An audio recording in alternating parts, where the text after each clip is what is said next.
1 जनवरी नया साल के दिन यदि आप यह सरल गुप्त उपाय कर लेते हैं तो माता लक्ष्मी की असीम कृपा आप पर बनी रहेगी और आप धन धान्य से परिपूर्ण हो जाएंगे। यह गुप्त उपाय इतना प्रभावशाली है कि इसे अपनाने के बाद आपके जीवन में चमत्कारी बदलाव आ सकते हैं। भक्तों, ये मौका हाथ से छूट न जाए, क्योंकि फिर आपको साल भर ऐसा मौका नहीं मिलने वाला है। ये हम आपकी पहले ही बता दे रहे हैं भक्तों। बस इसे पूरे ध्यान से करें, और क्योंकि कोई भी त्रुटि से उपाय का पूर्ण रूप से फल प्राप्त नहीं होगा। भक्तों, हमारा काम है सलाह देने का, हम तो बस सलाह ही दे सकते हैं। मानना न मानना आपके ऊपर है।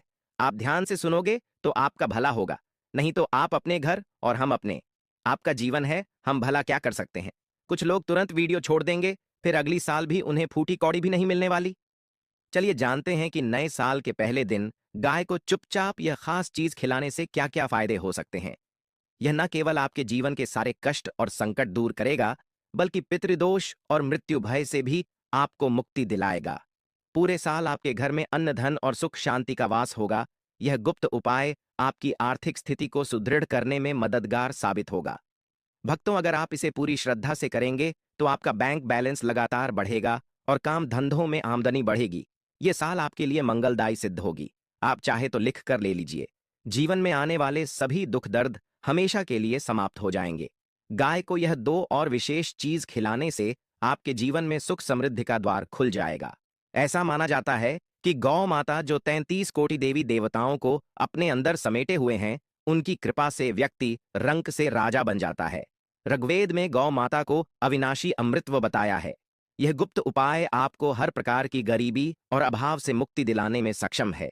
जो लोग यह गुप्त उपाय अपनाते हैं, उनके घर में अन्न वस्त्र और धन की कभी कमी नहीं होती। गरीबी हमेशा के लिए उनके जीवन से समाप्त हो जाती है। तो भक्तों, नए साल के पहले दिन इस गुप्त उपाय को अवश्य करें। यह आपके जीवन से संकट और दुख को दूर करेगा और माता लक्ष्मी की कृपा आपके ऊपर हमेशा बनी रहेगी। यदि अभी तक आपने जय गौ माता या जय माता लक्ष्मी नहीं लिखा है तो इसे तुरंत लिख दें। इस वीडियो को पूरा देखें, क्योंकि इसमें बताए गए गुप्त उपाय आपके और आपके परिवार के जीवन में अपार खुशियां और समृद्धि लेकर आएंगे। भक्तों, वीडियो को बिना रुके देखें, क्योंकि हर जानकारी आपके जीवन को बेहतर बनाने में मददगार साबित होगी। इसे अपने भक्तों और परिवार के साथ जरूर साझा करें। भक्तों, नया साल तो हर साल आता है, लेकिन ऐसा दिन और ऐसा मौका पूरे 500 सालों के बाद ऐसा दुर्लभ योग बन रहा है। अगर आप इस शुभ अवसर का लाभ उठाना चाहते हैं तो इस वीडियो को पूरा देखकर जाने, यह आपके जीवन में 7 पी तक समृद्धि और खुशहाली लाने वाला है। भक्तों, वीडियो शुरू करने से पहले आपसे निवेदन है कि इसे लाइक करें और कमेंट बॉक्स में सच्चे दिल से जय गौ माता जरूर लिखें। गौ माता की कृपा सदैव आपके और आपके परिवार पर बनी रहे। साथ ही इस वीडियो को ज्यादा से ज्यादा शेयर करें, ताकि अन्य लोग भी इसका लाभ उठा सकें। क्योंकि कुछ लोग कामकाज में व्यस्त रहते हैं, तो उन्हें इस चीज के बारे में जानकारी नहीं होती। इस दिन तीर्थ स्नान करना बहुत ही शुभ माना गया है। यदि किसी तीर्थ स्थल पर जाकर पवित्र नदी में स्नान करना संभव ना हो, तो घर पर ही नहाने वाले पानी में गंगा जल की कुछ बूंदें डालकर स्नान करें। इसके बाद अपने घर के पूजा स्थान को साफ कर वहां पूजा अर्चना करें। पितरों के निमित्त तर्पण और अनंत धन का दान करने से नए साल के दिन सभी मनोकामनाएं पूर्ण होती हैं। विशेष रूप से पिंड दान करने से पूर्वजों की आत्मा को शांति मिलती है और उनका मोक्ष होता है। इस दिन हनुमान जी, मंगल देव और शनिदेव की पूजा करना भी अत्यंत शुभ माना जाता है। इससे मंगल ग्रह से जुड़ा दोष समाप्त होता है और व्यक्ति को धन सुख और संपत्ति की प्राप्ति होती है। भक्तों, हमारा उद्देश्य है जन कल्याण और जन सेवा, इसलिए हम आपको यह महत्वपूर्ण जानकारी निशुल्क प्रदान कर रहे हैं। आपसे अनुरोध है कि इस वीडियो को लाइक करें और अपनी राशि कमेंट बॉक्स में जरूर लिखें। इससे हम आपको आपकी राशि के अनुसार खास गुप्त उपाय बता सकेंगे। और हाँ, कमेंट बॉक्स में जय गौ माता अवश्य लिखें। इस दिन आपको एक गुप्त उपाय जरूर करना है। गाय से जुड़े गुप्त उपाय के साथ ही एक और गुप्त उपाय आपको बताने जा रहे हैं, जिसे आपको शाम के समय करना है। शाम के समय का गुप्त उपाय, पीपल के पेड़ के नीचे सरसों के तेल का आटे का चौमुखी दीप जलाएं। दीप में लाल कलावे की बाती डालें और चारों दिशाओं में मुख रखें। दीप के बीच में 2 साबुत फूल भी डालें। इसके बाद आप अपनी मनोकामना सोचकर दीप जला दें। यकीन मानिए, यह गुप्त उपाय बहुत प्रभावशाली है। अगर आपकी मनोकामना 21 दिनों के भीतर पूरी ना हो तो हमें बताएं। सनातन परंपरा में गाय गंगा और गायत्री का अत्यंत धार्मिक महत्व है। माना जाता है कि गौ माता के शरीर में 33 कोटि देवी देवताओं का वास होता है। गौ माता की सेवा और पूजा करने से सभी देवी देवताओं की कृपा प्राप्त होती है। सुबह भोजन बनाते समय पहली रोटी गौ माता के लिए अलग निकालें। अगर संभव हो तो इसे काली गाय को खिलाएं। अगर काली गाय न मिले तो सफेद गाय को भी खिला सकते हैं। इसके अलावा पूजा पाठ और हवन में पंचगव्य गाय का दूध, दही, घी, गोमूत्र और गोबर का उपयोग जरूर करें। गाय का गोबर, गोमूत्र, दूध और घी धार्मिक दृष्टि से बहुत पवित्र माने जाते हैं। इनका उपयोग हर मांगलिक कार्य में करना चाहिए। जिस घर में गाय होती है वहां के सभी वास्तु दोष समाप्त हो जाते हैं। गौशाला जाने का नियम बनाएं। परिवार के साथ सप्ताह या महीने में एक बार गौशाला अवश्य जाएं। वहां गायों को हरा चारा खिलाएं। इससे आपको शुभ फल प्राप्त होंगे और 9 ग्रह शांत होंगे। गौ माता की सेवा और पूजा से न केवल धन संपत्ति में वृद्धि होती है, बल्कि दुख, दर्द और संकट भी समाप्त हो जाते हैं। यह गुप्त उपाय आपके जीवन में सुख समृद्धि लाने वाले हैं। गर्मियों में गौ माता को पानी पिलाएं और सर्दियों में उन्हें गुड़ जरूर खिलाएं। ध्यान रखें कि गर्मियों में गाय को गुड़ न खिलाएं। गौ माता, जो अपने शरीर में अनेक देवी देवताओं को धारण करती हैं, उनके साथ जुड़े कई शुभ और अशुभ संकेत होते हैं। यदि गाय का दूध दोहन करते समय दूध गिर जाए या बिखर जाए तो यह अपशगुन माना जाता है। लेकिन यदि यात्रा पर निकलते समय गाय अपने बछड़े को दूध पिलाती हुई सामने जाए तो यह शुभ संकेत है और आपकी यात्रा सफल मानी जाती है। यात्रा पर जाते समय गाय की बाईं ओर से आवाज आना और रात्रि में गाय की हुंकार सुनाई देना भी शुभ होता है। गाय से जुड़े कुछ विशेष नियम और सावधानियां भी शास्त्रों में बताई गई हैं। भूलकर भी गाय के साथ गलत व्यवहार ना करें, अन्यथा घोर पाप का भागी बनना पड़ता है। आजकल गाय को राष्ट्रीय पशु बनाए जाने और उनके अधिकारों की बात हो रही है, लेकिन कई लोग गायों के साथ बुरा व्यवहार करते हैं। गायों को भरपेट चारा तक नहीं दिया जाता। जब तक गाय दूध देती है तब तक उसकी सेवा होती है, और जैसे ही दूध देना बंद करती है उसे सड़कों पर भटकने के लिए छोड़ दिया जाता है। यह गाय कभी वाहनों से टकरा जाती है तो कभी बीमार होकर दम तोड़ देती है। शास्त्रों में कहा गया है कि गाय को माता का दर्जा दिया गया है। गाय को मारना या पीटना घोर पाप है। ऐसा करने वाले को नरक में कष्ट भोगने पड़ते और अगले जन्म में पशु योनि मिलती है। एक कथा के अनुसार गौतम मुनि ने गलती से गाय को डंडा मार दिया, जिससे गाय की मृत्यु हो गई। इस पाप से मुक्ति पाने के लिए उन्हें वर्षों तक कठोर तपस्या करनी पड़ी। इसी प्रकार भगवान श्री कृष्ण ने बैल स्वरूप में आए वृद्ध आश्रम का वध कर दिया था।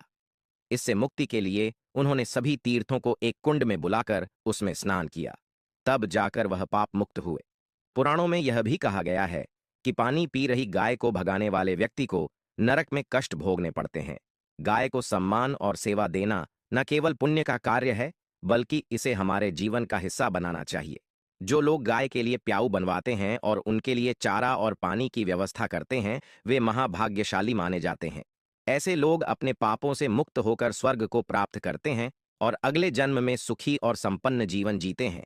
गाय आराम कर रही हो तो उसे कभी कष्ट देकर या डंडा मारकर उठाना नहीं चाहिए। ऐसा माना जाता है कि गाय जहां बैठती है वहां से नकारात्मक ऊर्जा खत्म हो जाती है। जो लोग उस स्थान को साफ रखते हैं वे अपने जाने अनजाने किए गए पापों से मुक्त होकर गोलोक में स्थान पाते हैं। गाय को जबरदस्ती उठाने के लिए पानी डालना या डंडा मारना पाप माना गया है। ऐसा करने वाले को अगले जन्म में कष्ट भोगने पड़ते हैं और दर दर भटकना पड़ता है।